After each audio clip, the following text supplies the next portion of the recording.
techno has ever just been about looking at things like Blade Runner and the future and UFOs and all that kind of stuff. I think it's more than that, and it has to be more than that because of the background of the artists that came from Detroit. They've got a whole legacy behind them at Motown. They've got dancers, they've got the jits, they've got the politics, they've got being black artists, they've got being black musicians. There's a lot more to it than just a sci-fi sound clip and voiceover. And I think that's what resonates with us.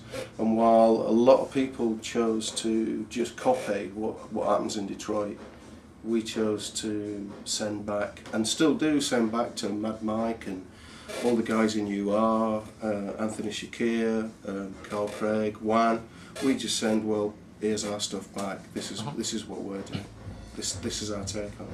Because we are influenced by it, and equally they were influenced by what was happening in Sheffield before, in the late 70s to 80s with the Human League, Penthouse and Pavement by Evan 17. So all that stuff was a massive influence on them, and it's just one big circle. And it's got to be more, it has to be more than just a clipped voice from Blade Runner. Or the technology can become a distraction. Yeah. And it gets in the way of the actual ideas and the creativity. Ultimately, it's become a tool for creativity. It's not the single it's just a focus. brush. And I think as you develop as an artist as well, one of the things that changes is you change from being young, naive and optimistic to being more realistic and sceptical. I think that's probably a big change.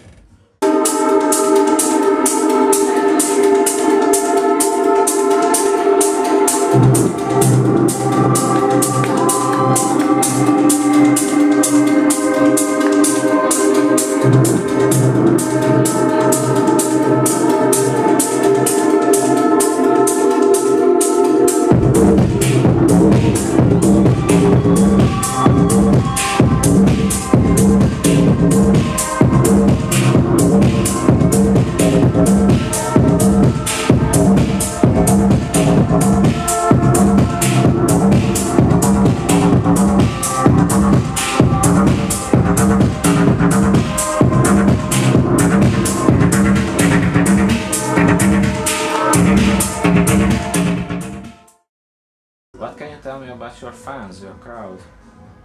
And we've got a really mixed crowd. All ages. We've got people who loved it from the start. We've got people who love this stuff now. People in between who... And are they aware of that kind of political content? I think they are, because if they read the blog and they read the forum, I mean, we must be one of the only electronic bands that answers back. Yeah. Even if it makes us unpopular. Yeah, because people don't want to be told. Yeah. They don't want to be told how we want to live and why we choose to do what we do, and sometimes it upsets them because they've got preconceived ideas of who we are and what we do. But at the end of the day, when the lights switch off in the studio, we've still got families, we've still got mortgages, and we've still got rent to pay.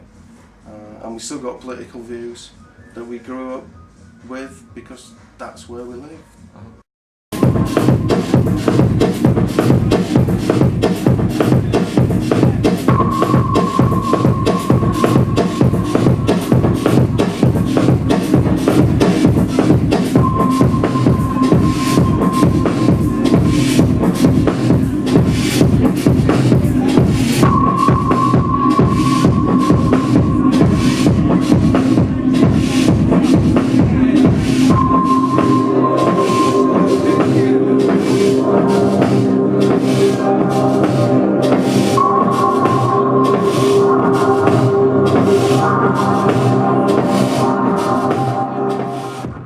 People have had it bashed out of them, politically and socially, that you can't become an artist, you can't be a painter, you can't be a musician, you can't be this. Nobody makes a living at this, and that's really, really sad that people at education level are talking people out of following creative, successful careers because there's no examples or nobody saying, well, actually, you fucking can.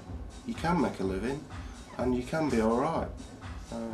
Alright, you're not going to have 4 cars and a big house like a footballer, but you can do what you want, and I think that's what's happening in the UK. You can't be this.